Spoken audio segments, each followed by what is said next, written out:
اعوذ باللہ من الشیطان اللعین الرجیم بسم اللہ الرحمن الرحیم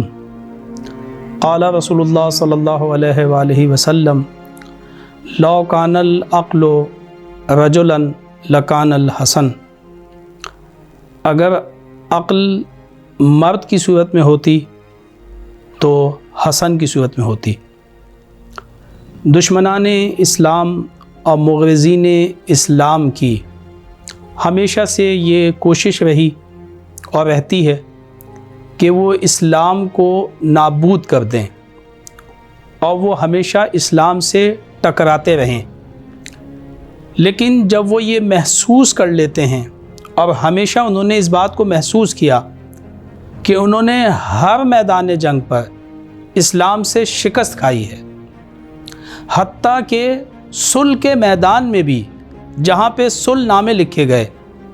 وہاں پہ بھی انہوں نے اسلام سے شکست کھائی اور ہادیان برحق سے شکست کھائی، تو پھر انہوں نے میڈیا وار کو شروع کیا، انہوں نے جنگ سرد کو شروع کیا اور انہوں نے اپنی اس پالیسی کو تبدیل کیا اور اسلام کے خلاف اور ہادیان برحق کے خلاف سازشوں کے اور جعلی روایات کے سلسلوں کو شروع کیا، اور یہ سلسلہ آج بھی جاری ہے۔ امام حسن مجتبی علیہ السلام کے خلاف جو آپ کی زیادہ شادیوں سے متعلق اور زیادہ طلاق دینے سے متعلق روایات گھڑی گئیں، یہ بھی آپ علیہ السلام کے خلاف انہی سازشوں اور انہی جعلی روایات کے سلسلے کی ایک کڑی ہے کہ جو بنی عباس اور بنی امیہ کے کارخانوں میں بنی کہ جو محض جھوٹی ہیں اور ہر اعتبار سے فاقد ہیں۔ روایات جو نقل کی گئی ہیں ان تمام روایات کو جو یہ کہتی ہیں کہ امام حسن مجتبی علیہ السلام کثرت سے شادیاں کیا کرتے تھے اور پھر طلاق دیا کرتے تھے، حتیٰ کہ کچھ راویوں نے 300 سے زیادہ آپ کے لیے شادیاں لکھی ہیں اور بیان کی ہیں۔ امام حسن مجتبی علیہ السلام سے یہ جتنی روایتیں منسوب کی گئیں، یہ اگر ان روایتوں کی تحقیق کی جائے تو 3 راوی ہیں جن کے اوپر یہ تمام سلسلے ختم ہوتے ہیں۔ ایک ابو الحسن مدائنی ہیں، ایک ابو طالب مکی ہیں، ایک محمد بن عمر ہیں۔ یہ 3 راوی انہوں نے تمام ان روایات کو نقل کیا ہے، اور اس طرح سے کہ امام علی علیہ السلام روایات اس طرح سے نقل کی گئی کہ امام علی علیہ السلام کوفے میں لوگوں سے یہ خطاب کیا کرتے تھے کہ اے لوگو، میرے اس بیٹے حسن سے اپنی بیٹیوں کی شادی مت کرو، کیوں؟ اس لیے کہ یہ طلاق بہت دیتا ہے۔ یہ روایت امام علی علیہ السلام سے اس طرح سے نقل کی گئی، اور امام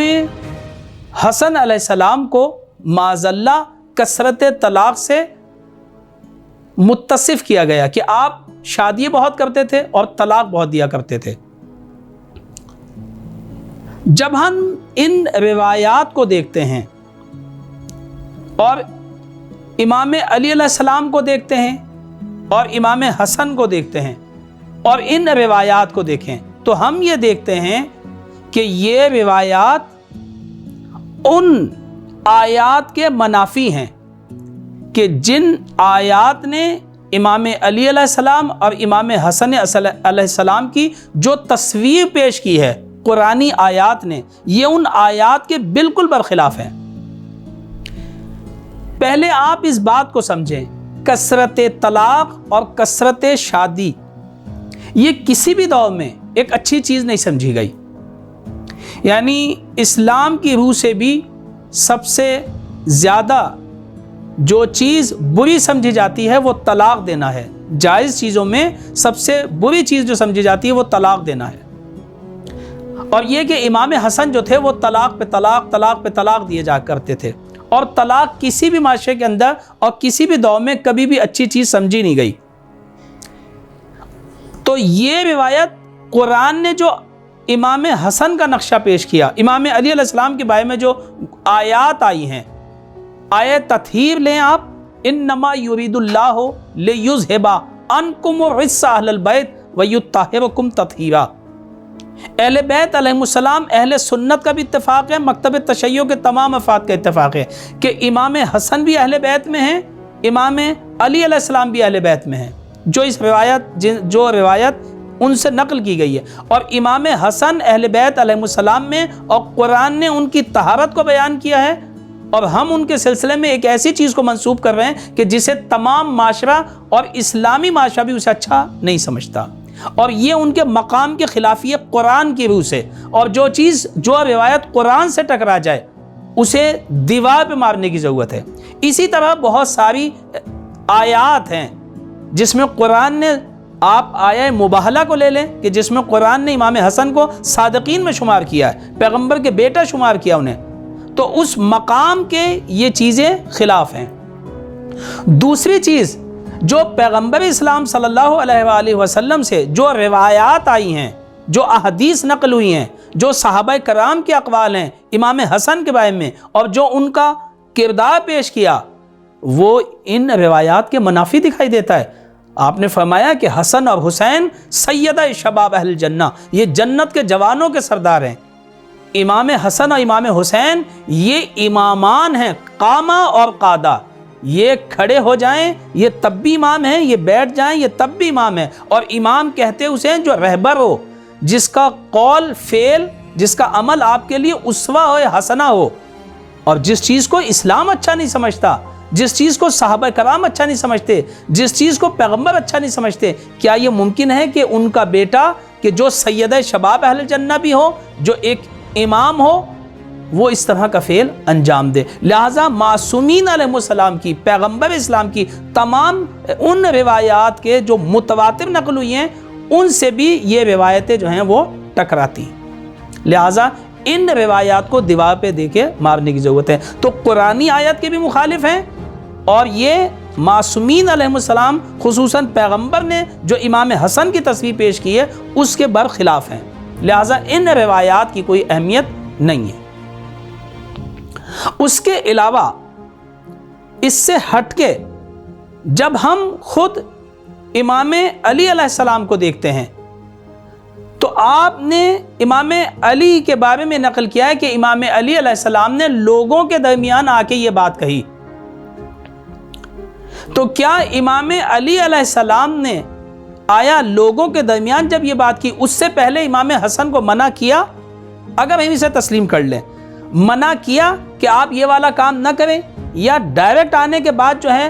ڈائریکٹ آئے اور آنے کے بعد لوگوں کے درمیان یہ بات کی آپ نے کوفے میں کہ میرے بیٹے حسن سے شادیاں نہ کرو اپنی بیٹیوں کی کیونکہ وہ بہت زیادہ طلاق دینے والے ہیں، یا ڈائریکٹ یہ بات کی؟ اگر امام حسن سے پہلے بات کی ہے اور انہوں نے اس پہ عمل نہیں کیا تو امام یہ نہیں ہو سکتا، کیوں؟ اس لیے کہ امام حسن خود بھی معصوم ہے، ایک امام بھی ہیں، اور امام علی علیہ السلام کے قول کی نفی نہیں کر سکتے، اور یہ صریحاً قرآن کی ان آیات کے خلاف ہے۔ اور اسی طرح امام علی بھی یوں نہیں کر سکتے کہ امام حسن کو نہ کہا ہو اور ڈائریکٹ آنے کے بعد مجمع میں یہ بات آپ نے بیان کر دی ہو، کیوں؟ اس لیے کہ یہ امر بالمعروف نہی از منکر کے قوانین اور اس کے اصول اور اس کے شرائط کے خلاف ہے، لہٰذا اس اعتبار سے بھی یہ روایت مخدوش ہے۔ اس کے علاوہ امام علی علیہ السلام نے یہ روایت کہاں کہی ہے؟ کوفے میں۔ کوفے میں آپ کی حکومت 4 سال کی ہے، یعنی 4 سال میں آپ نے حکومت کی، 3 اہم جنگیں لڑی، جس میں ایک جنگ صفین، جنگ نہروان، جنگ جمل۔ یہ 3 اہم جنگیں، اور امام حسن علیہ السلام اس میں ان تینوں جنگوں کے اندر آپ کا کردار بنیادی تھا، اور اس طرح شدید مصروف تھے، اور اس مصروفیت میں کہا یہ ہے کہ آپ نے 300 سے زیادہ شادیاں کر لیں، یا 100 سے زیادہ شادیاں کر لیں، یا 200 سے زیادہ شادیاں کر لیں. تو یہ تمام چیزیں بھی حقیقت کے خلاف دکھائی دیتی ہیں، اس اعتبار سے بھی کہ ایک شخص نے اتنی مصروفیت میں اس طرح رہتے ہوئے ان جنگوں میں جو ہے وہ مسلسل شادیاں کر رہا ہو، جبکہ اسے تمام جنگوں کی تدبیر کرنی ہے، تمام جنگوں کی ایک سیٹنگ کرنی ہے، اور معاشرے کو ایک خوبصورت انداز سے لے کے چلنا ہے، مسلمانوں کے لیے نمونہ پیش ہونا ہے. کیوں؟ اس لیے کہ پیغمبر نے فرمایا لو کان العقل رجلا لکان الحسن، اگر عقل مرد کی صورت، اتنا مدبر انسان اس قسم کی جو ہے وہ معاذ اللہ حرکت نہیں کر سکتا. لہٰذا یہ تمام روایات جو ہیں ہمیں اس اعتبار سے بھی جعلی دکھائی دیتی ہیں. اس کے علاوہ جب ہم خود روایات کو دیکھتے ہیں تو یہ روایات مرسل نقل کی گئی ہیں. ان راویوں نے جن کے ہم نے نام لیے مرسل نقل کیے. مرسل کیا؟ یعنی ڈائریکٹ یہ کہ فلاں صاحب نے امام علی علیہ السلام سے نقل کیا ہے اس روایت کو. آپ امام علی علیہ السلام کے دور میں تھے؟ نہیں تھے. تو جب آپ نہیں تھے تو آپ وہ واسطے بتائیں کہ آپ نے کس واسطے سے ان روایت کو نقل کیا ہے. تو ایسی روایت کو جن میں واسطے نقل نہ کیے جائیں یہ روایت مرسل ہوتی ہے. اور مرسل روایت جو ہے جس میں واسطے ہوں اور ان کا کوئی تذکرہ نہ ہو یہ ضعیف ہے. کہ جیسے آج کے دور میں کوئی یہ کہے کہ قال رسول اللہ، تو اگر قال رسول اللہ کا ہے تو وہ بتائے کہ اس نے یہ روایت کہاں سے نقل کی ہے. تو اسی طرح سے ان لوگوں نے بھی ان روایات کو نقل کیا ہے کہ امام علیہ السلام سے روایت نقل ہوئی ہے. آپ نے کہاں سے نقل کی اس کا کوئی حوالہ نہیں دیا. آخری بات یہ اس سلسلے میں ہم یہ کریں کہ خود یہ راوی کہ جو ان روایتوں کو نقل کر رہے ہیں، شادی کی اور طلاق کی جو روایتوں کو نقل کر رہے ہیں، ان راویوں کے بارے میں بھی اہل سنت کے بھی اور مکتب تشیع سے بھی تعلق رکھنے والے علم رجال کے جو اسپیشلسٹ ہیں، علامہ امینی، ہاشم معروف،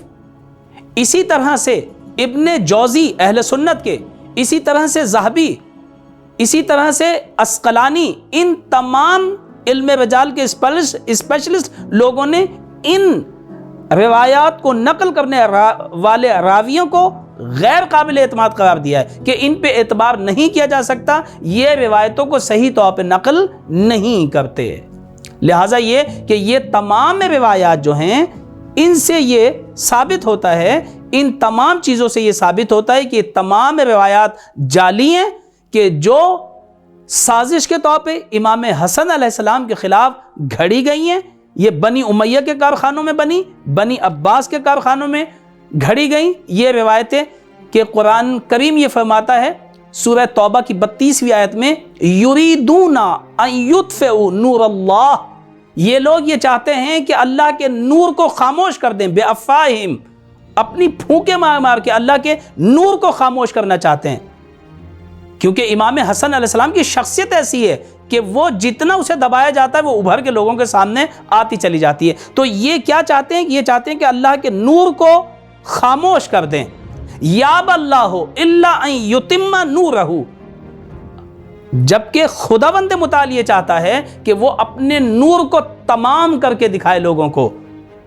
ولو کرہ الکافرون، اگرچہ یہ کافروں کو نازیبا ہی محسوس ہو، اگرچہ یہ کافروں پر گرا ہی گزرتا ہو، لیکن خدا یہ کام کر کے رہے گا. اور وہی شعر کہ جو آپ سب لوگوں کے ذہن عالیہ میں محفوظ ہے کہ فانوس بن کے جس کی حفاظت ہوا کرے، وہ شمع کیا بجھے جسے روشن خدا کرے. آج امام حسن علیہ السلام کا بلند ترین کردار ہمارے سامنے موجود ہے، زندہ ہے، اور تمام ملت اسلامیہ کے لیے مشعل راہ ہے. اور وہ لوگ جو امام حسن علیہ السلام کے کردار کو یا ان کی سیرت کو مخدوش کرنا چاہتے تھے، وہ دنیا میں بھی مخدوش ہیں اور آخرت میں بھی وہ نابود ہیں. خداوند متعال سے دعا گو ہیں کہ ہم سب کو ائمہ معصومین علیہ السلام کی سیرت پہ چلنے کی توفیق عطا فرمائے. وآخر دعوانا ان الحمد للہ رب العالمین.